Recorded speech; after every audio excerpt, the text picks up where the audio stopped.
2025-26 के सामान्य बजट के संदर्भ में भी चर्चा में उच्च सदन से जुड़े हुए हमारे लगभग 50 सदस्य इस पूरी चर्चा में भाग ले रहे हैं। लोकतंत्र का इससे अद्भुत परिदृश्य दूसरा देखना बहुत कठिन है, क्योंकि लोकतंत्र की सबसे बड़ी ताकत है संवाद, अपने विचारों के अभिव्यक्ति, मर्यादा के दायरे में हम अपनी अभिव्यक्ति को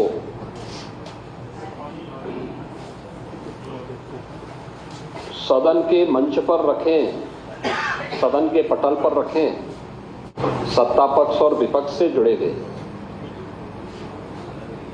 सदस्यों ने जो रुचि ली है, अपने बहुमूल्य विचार इस सदन के सामने रखे हैं।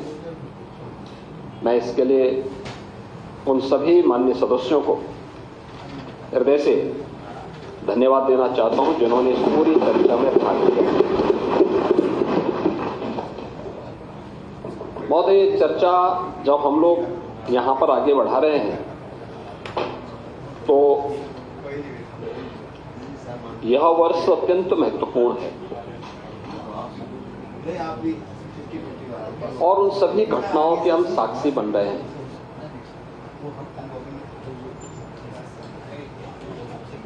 महाकुंभ प्रयागराज आज उत्तर प्रदेश ही नहीं बल्कि देश और दुनिया के हर उस व्यक्ति की मनोमस्तिष्क में छाता हुआ दिखाई दिया है,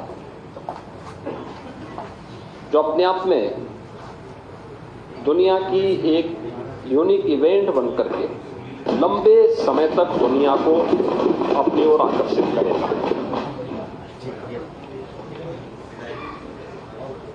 अपने मुद्दे हो सकते हैं, लोगों की अपनी भावनाएं भी हो सकती हैं और उसको हम किसी पर जबरन थोप भी नहीं सकते और ये हमारी प्रवृत्ति भी नहीं, क्योंकि जब महाकुंभ का आयोजन हो रहा था उस समय भी हम लोग इस बात का अनुभव कर रहे थे कि बहुत सारे ऐसे माननीय सदस्य थे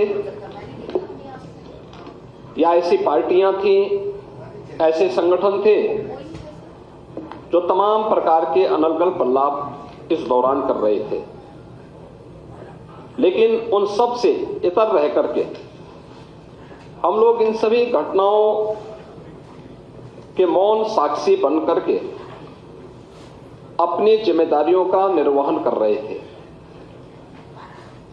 महाकुंभ का महत्व क्या है,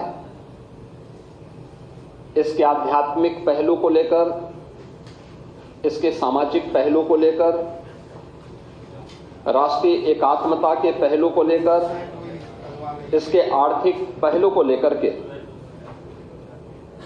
अनेक विचारकों ने, विशेषज्ञों ने अपनी राय रखी और स्वाभाविक रूप से कुंभ के बारे में चर्चा वही कर सकता है जो महाकुंभ का दर्शन किया हो और महाकुंभ की नगरी में जाकर के जिसने साक्षात इस सांस्कृतिक और आध्यात्मिक आयोजन में सहभागी बनकर के इस पूरे आयोजन में जो सहभागी बना होगा, महाकुंभ के बारे में, उसकी विवेचना के बारे में, उसके अलग अलग पक्ष के बारे में वही चर्चा कर पाएगा। पूरे आयोजन में जो सहभागी बना होगा, महाकुंभ के बारे में, उसकी विवेचना के बारे में, उसके अलग अलग पक्ष के बारे में वही चर्चा कर पाएगा। भगवान श्री कृष्ण ने भी श्रीमद् भगवत गीता में इस बात का उल्लेख किया, ये यथा माम प्रवदन्ते तांस तथैव भजाम्यहम्, यानी मुझे जो जिस रूप में स्मरण करता है, मैं उसी रूप में उसको दिखाई देता हूं।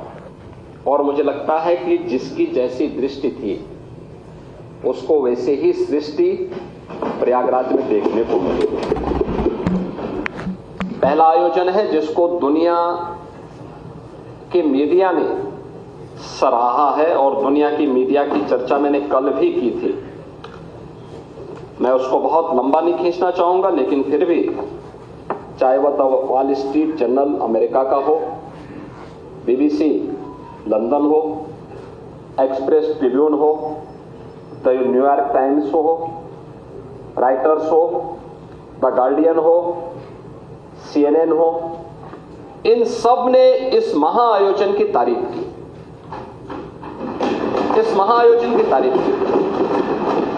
और यूनेस्को के निदेशक टिम कर्टिस ने भी महाकुंभ के बारे में कहा कि 2019 के कुंभ को यूनेस्को ने मानवता की अमूर्त सांस्कृतिक धरोहर के रूप में मान्यता दी।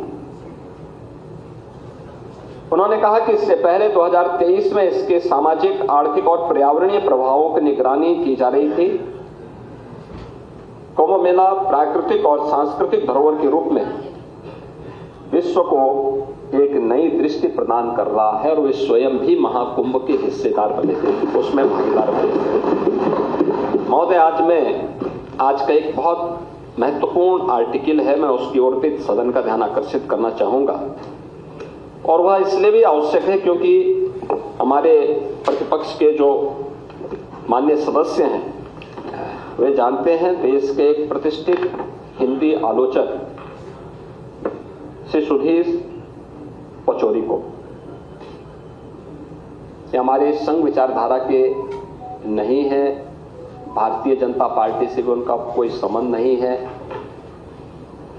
वे हमारी विचारधारा अन्य इस प्रकार के मुद्दों की अक्सर आलोचना और आलोचनात्मक कार्यों के लिए ही जाने जाते हैं। महाकुंभ के बारे में उन्होंने लिखा कि समाज अपने अनुभवों में जीता है। उन्होंने बहुत सारी चीजें इसमें लिखी हैं। उन्होंने लिखा है कि 45 दिन लंबे अनुभव में हर रोज 1 से 1.5 करोड़ की संख्या में आती संगम में सहज अनुशासित भाव से आस्था की डुबकी लगाती और उतनी शांति से वापस जाती भीड़ ने अपने सद्व्यवहार से दुनिया के मीडिया को आकर्षित और अभिभूत किया। लेकिन ये भारतीय सनातन धर्म के अनुशासन को और उसकी आस्था को अभिव्यक्त किए जा रहे हैं विचार। उन्होंने ये भी लिखा है कि ऐसी उदारता, सहजता, सहनशीलता, विनम्रता और शालीनता गहरा आदर भाव पैदा करती है। यानी भारत के प्रति और सनातन धर्म के प्रति हर व्यक्ति के मन में यह जो भाव है, आपने देखा होगा 66 करोड़ 30 लाख से अधिक श्रद्धालु आते हैं और इन 45 दिनों में प्रयागराज हो, उत्तर प्रदेश हो, कहीं भी कोई लूट की घटना नहीं, कोई अपहरण की घटना नहीं, कोई दुष्कर्म बलात्कार की घटना नहीं, कोई भी छेड़छाड़ नहीं, कोई भी ऐसी घटना नहीं जिसके बारे में कोई अपने आप को शर्मिंदा महसूस करे। ये सामाजिक अनुशासन नहीं तो क्या है? एकात्मता का इससे अच्छा उदाहरण,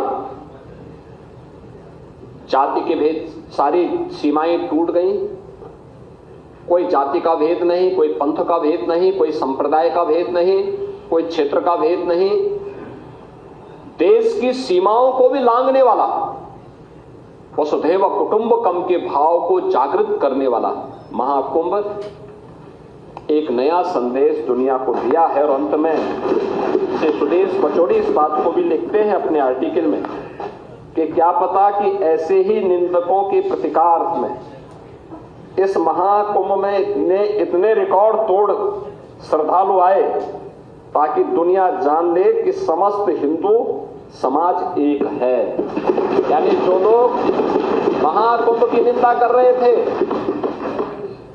उनके बारे में वो कहते हैं कि जो लोग कभी पॉल्यूशन को लेकर के, कभी व्यवस्था को लेकर के, कभी किसी अन्य झूठी खबर को लेकर के तमाम प्रकार से इस महाकुंभ के आयोजन को किसी न किसी प्रकार से हतोत्साहित करना चाहते थे, लेकिन उन सब निंदकों को मुंहतोड़ जवाब देने के लिए जनता जनार्दन प्रतिकार के रूप में भी वहां पर उपस्थित होती हुई दिखाई दी। उन्होंने कहा कि नहीं, हम सब एक हैं, ताकि दुनिया जान ले कि समस्त हिंदू समाज एक है।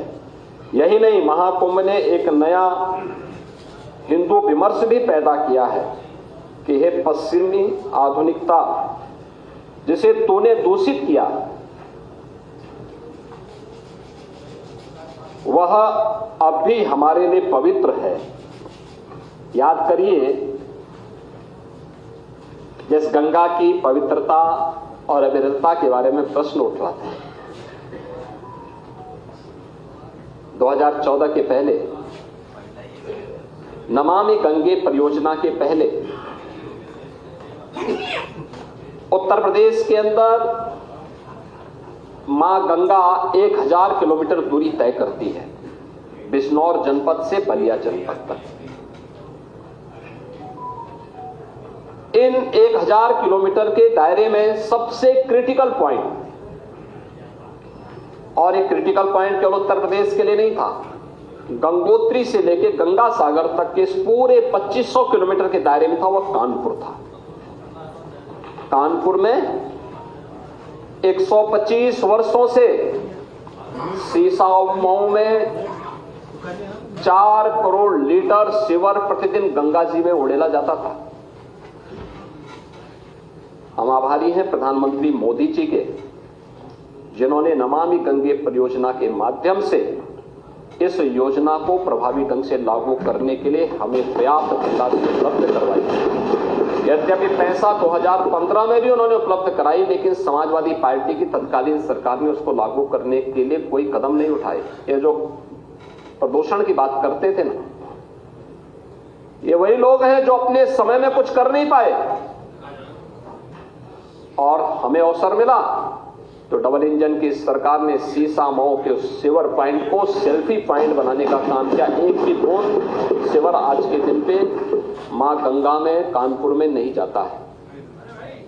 और यही बात उन्होंने कहा कि ये सीवर पॉइंट बनाने का काम किसने किया, सीवर वहां तक गिराने का काम किसने किया था? अंग्रेजों के समय प्रारंभ हुआ था। तो पश्चिम के जो विचारक आज हमें उपदेश देते हैं, अपने करतूतों को नहीं देखते। और उन्होंने कहा कि उसको जिसको ये दूषित कहते थे, भारत के सनातन धर्मावलंबियों के लिए वह मां गंगा आज भी उतनी ही पवित्र है, और इसलिए उन्होंने इन सभी चीजों की परवाह किए बगैर, क्योंकि उन्होंने कहा कि यही नहीं, महाकुंभ में एक नया हिंदू विमर्श भी पैदा किया है। ये पश्चिमी आधुनिकता जिसे तूने दूषित किया, वह भी हमारे लिए पवित्र है, क्योंकि यही हमारी सुरसरी है जो बहते बहते हरेक को पवित्र करती रहती है। और विज्ञान भी तो यही कहता है कि बहता हुआ जल अपने आप को पवित्र करता रहता है। हमारी नदी संस्कृति यही है। और आपने इस चीज को देखा होगा, मैंने पिछले दिनों जब मैं यहाँ पे राज्यपाल जी के भाषण में चर्चा के में भाग लेने के लिए यहां आया था, तब भी मैंने बताया था कि सेंट्रल पॉल्यूशन कंट्रोल बोर्ड के जो भी नमूने ले जाते थे वह 200 से लेते थे, लेकिन उत्तर प्रदेश सरकार के जो pollution control board Uttar Pradesh का है, उसके अपने सैंपल कलेक्शन होते थे और लैब भी वहां मौजूद है।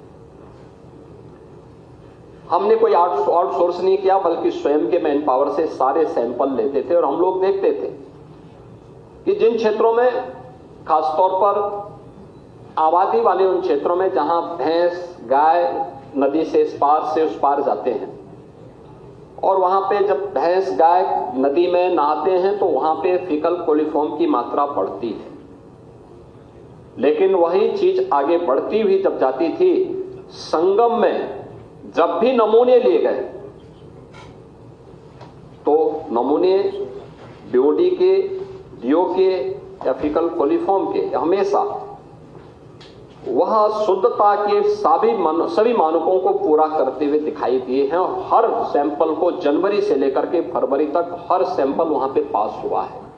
ये चीजें क्या दिखाती हैं कि हमारी मां गंगा या हमारी नदी संस्कृति हमेशा अपनी शुद्धता का ध्यान भी स्वयं रखती है, क्योंकि वही तो हमारी जीविका का आधार भी है और हमारे जीवन का आधार भी है।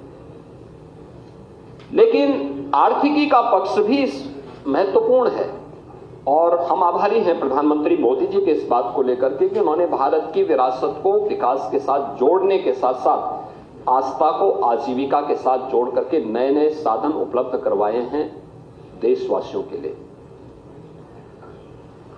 2019 के पहले प्रयाग आपके काशी में कितने श्रद्धालु या टूरिस्ट आ पाते थे, उनकी संख्या सीमित थी। न्यूज नेशन अब व्हाट्सएप पर खबरों के ताजा अपडेट के लिए न्यूज नेशन के इस क्यूआर कोड को स्कैन करें।